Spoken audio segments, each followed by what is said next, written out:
अम्लों व क्षारकों की प्रबलता। किसी विलयन में उपस्थित आयनों की मात्रा जानने के लिए अथवा किसी अम्ल या क्षारक की प्रबलता का पता लगाने के लिए आपको एक सार्वभौमिक सूचक का प्रयोग करना पड़ेगा। सार्वभौमिक सूचक अनेक सूचकों का मिश्रण होता है। यह किसी विलयन में हाइड्रोजन की विभिन्न सांद्रताओं को विभिन्न रंगों में प्रदर्शित करता है।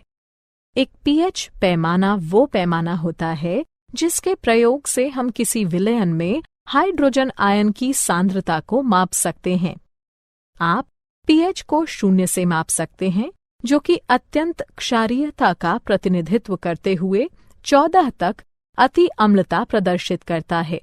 उदासीन तत्वों के पीएच का मान 7 होता है। क्या आप जानते हैं? सभी अम्लों के गुणधर्म समान होते हैं। आप जानते हैं कि धातुओं के साथ अम्लों की अभिक्रिया कराए जाने पर हाइड्रोजन गैस उत्सर्जित होती है। इससे सिद्ध होता है कि हाइड्रोजन सभी अम्लों में विद्यमान है। तथापि आपको ये पता लगाना होगा कि क्या हाइड्रोजन रखने वाले सभी तत्वों में अम्लीय गुणधर्म पाए जाते हैं। दैनिक जीवन में पीएच का महत्व। आइए अपने दैनिक जीवन के कुछ ऐसे उदाहरणों को देखते हैं जहां पीएच एक महत्वपूर्ण भूमिका निभाता है। मृदा या मृदा अभिक्रिया का पीएच मृदा की अम्लता अथवा खारापन बताता है। इसे पीएच इकाइयों में मापा जाता है। इसे हाइड्रोजन आयन सांद्रता के ऋणात्मक लघुगणक के रूप में परिभाषित किया जाता है। मृदा में हाइड्रोजन आयनों की मात्रा में वृद्धि के साथ मृदा का पीएच भी बढ़ जाता है और मृदा की अम्लता में वृद्धि कर देता है। मृदा के पीएच को मृदा की मुख्य चर राशि माना जाता है, क्योंकि यह कई रासायनिक अभिक्रियाओं पर नियंत्रण रखता है। यह पोषक तत्वों के रासायनिक रूपों पर नियंत्रण करके पौधों में पोषक तत्वों की उपलब्धता को विशेष रूप से प्रभावित करता है।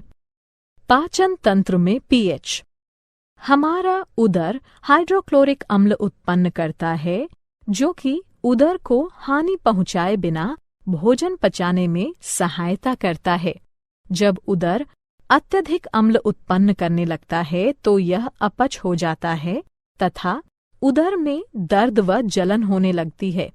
इस दर्द से छुटकारा पाने का उपाय क्षारकों का प्रयोग है, जिन्हें प्रत्यम्ल कहते हैं, जो कि अतिरिक्त अम्ल को उदासीन कर देते हैं। पीएच परिवर्तन के कारण दंतक्षय। दंतक्षय का कारण है दंतवल्क का संक्षारण। कैल्शियम फॉस्फेट से निर्मित दंतवल्क हमारे शरीर का कठोरतम पदार्थ है।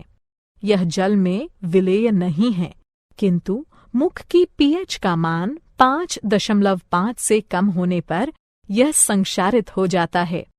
हमारे मुख में उपस्थित बैक्टीरिया भोजन के बाद मुख में बची अवशिष्ट शर्करा तथा खाद्य पदार्थों का निम्नीकरण करके अम्ल उत्पन्न करते हैं। इसे रोकने के लिए भोजन के पश्चात हर बार मुंह साफ कीजिए। साथ ही क्षारीय टूथपेस्टों का प्रयोग करने से अतिरिक्त अम्ल उदासीन होता है तथा दंतक्षय रुक जाता है। क्या आप जानते हैं? पशु व पौधे आत्मरक्षा में अम्ल उत्सर्जित करते हैं।